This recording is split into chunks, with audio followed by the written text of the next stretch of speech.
हम लोग डिस्कस करने वाले हैं अपने इस चैप्टर के सबसे लास्ट वाले टॉपिक को। टॉपिक का नाम है रीजन एंड एम्पायर। बहुत छोटा सा टॉपिक है, तो ये लगभग 5-6 मिनट में हमारा ख़त्म हो जाएगा और इसमें आपको कुछ नया चीज़ जानकारी ज़रूर मिलेगा, लेकिन छोटा टॉपिक है तो तुरंत हमारा ख़त्म हो जाएगा। इसी टॉपिक के साथ हमारा पूरा चैप्टर भी ख़त्म हो जाएगा। ठीक है, देखते हैं इसमें क्या लिखा हुआ है रीजन एंड एम्पायर वाले टॉपिक में। पहला पॉइंट इसमें लिखा हुआ है कि इन वृंदावन नियर मथुरा। मथुरा के बगल में क्या है? वृंदावन है। कहाँ पड़ता है ये सब जगह? यूपी, उत्तर प्रदेश। ओके, तो इन वृंदावन नियर मथुरा, मथुरा के बगल में जो वृंदावन है, temples were constructed in architectural styles that were very similar to the Mughals palaces in Fatehpur Sikri. देखो ध्यान से, मथुरा के बगल में जो वृंदावन है, वहाँ के जो बिल्डिंग बने हुए हैं, उस बिल्डिंगों में यदि आप डिज़ाइन देखेंगे ना, तो आपको डिज़ाइन किस प्रकार का दिखेगा पता है? वो डिज़ाइन है बिल्कुल मुगल्स के महलों में जिस प्रकार का डिज़ाइन है, उसी प्रकार का डिज़ाइन आपको वृंदावन के महलों में भी देखने को मिलेगा। कहने का मतलब क्या हुआ इसका? जैसे मुगल का पैलेस के बारे में यदि बात करें, पैलेस मतलब जगह, बिल्डिंग वगैरह जहाँ पे है मुगल्स का, फतेहपुर सिकड़ी। फतेहपुर सिकरी में मुगल्स के काफ़ी अच्छे शानदार बिल्डिंग बने हुए हैं। उस फतेहपुर सिकरी में जो मुगल्स का बिल्डिंग है, महल है, उसमें जैसा डिज़ाइन है, उसी प्रकार का डिज़ाइन आपको वृंदावन के महलों में भी देखने को मिलता है। ठीक है, आगे। Mughal rulers were particularly skilled in adapting regional architectural styles in the construction of their own buildings. ये जो मुगल राजा लोग होते थे ना, जैसे अकबर, हुमायूं, बाबर, इन सभी को आसपास में जो डिज़ाइन होता था बिल्डिंग बनाने का, वो डिज़ाइन बहुत पसंद आता था। जैसे मान लीजिए इनको कहीं पे बिल्डिंग बनाना है अपना, तो उस एरिया में जो आसपास के जगहों में जो डिज़ाइन चलता था, जो स्टाइल चलता था बिल्डिंगों में बनाने का, वो इन लोगों को बहुत पसंद आता था। तो ये लोग उस डिज़ाइन को अपने महलों में भी बनवा लेते थे। मतलब आसपास जिस प्रकार का डिज़ाइन चलता है महल बनाने का, घर में डिज़ाइन बनाने का, उस प्रकार के डिज़ाइन वाले महल ये लोग भी अपने यहाँ पे बनवाते थे। जैसे एग्जाम्पल के तौर पे आप देखोगे, जैसे बिहार में हम लोग रहते हैं, तो बिहार में आप देखोगे तो बिल्डिंग बनाने का एक अलग डिज़ाइन है। उसी प्रकार से आप चले जाओ जम्मू कश्मीर, वहाँ पे बिल्डिंग का डिज़ाइन अलग है।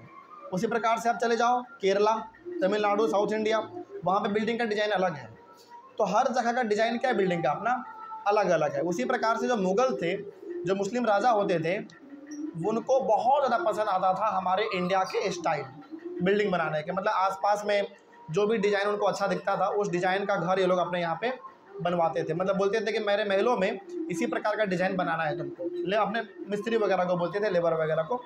मतलब कहने का सिंपल सा कि मुगल्स को स्टाइल, हम लोगों का स्टाइल जो इंडिया में पाया जाता था उस समय पे, उनको बहुत पसंद आता था और उस प्रकार के स्टाइल ये लोग अपने बिल्डिंगों में भी बनवाते थे। ठीक है, आगे बात करें हम लोग एक दो जगह का, तो example, in Bengal the local rulers had develop a roof that was design to resemble a हैच हट।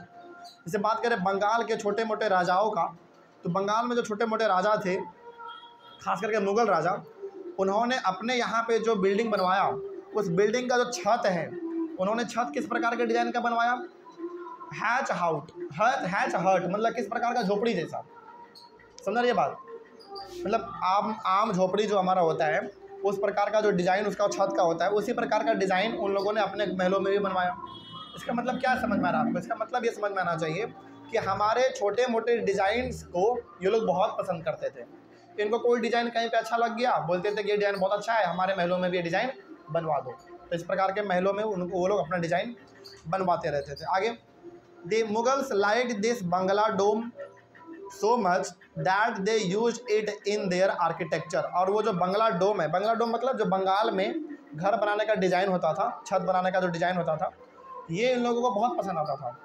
तो इन लोगों ने बोला कि ये बंगाल में जो चलता है डिज़ाइन घर बनाने का, छत का खास करके, वो हमारे महलों में भी लगवा दो, हमारे महलों में भी इस डिज़ाइन को बनवा दो, क्योंकि ये डिज़ाइन हमको अच्छा लग रहा है।